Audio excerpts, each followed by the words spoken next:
আজকে বিশেষ বিশেষ খবরের দিকে নজর রাখুন। এলাকা উন্নয়ন তহবিল থেকে কাশীপুর ব্লকের একাধিক স্থানে উদ্বোধন করা হলো সৌর বিদ্যুৎ চালিত হাইমাস্ট পথবাতির।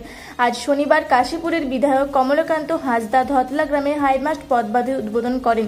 উপস্থিত ছিলেন বিজেপি নেতা স্বপন চৌধুরী, মণ্ডল সভাপতি বিবেকানন্দ চট্টোপাধ্যায় সহ স্থানীয় গ্রামবাসীরা। বিধায়ক জানিয়েছেন, একই সঙ্গে তার বিধায়ক এলাকা উন্নয়ন তহবিল থেকে 6টি জায়গায় ওই হাইমাস্ট বাতিগুলি বসানো হয়েছে। ধতলার পাশাপাশি এই দিন ওই এলাকাগুলিতেও উদ্বোধন করা হলো হাইমাস্ট লাইট। সুতাবই, ইন্দ্রবিল, ঘাটরাঙ্গামাটি, কাঠরাঙ্গুনি ও ক্রোশঝুড়ি গ্রামে এলাকার গুরুত্বপূর্ণ স্থানগুলিতে বসানো হয়েছে ওই পথ বাতিগুলি। সেগুলি বসাতে খরচ হয়েছে প্রায় 22.5 লক্ষ টাকার কিছু বেশি। হাইমাস্ট লাইটগুলি বসায় খুশি এলাকাবাসী।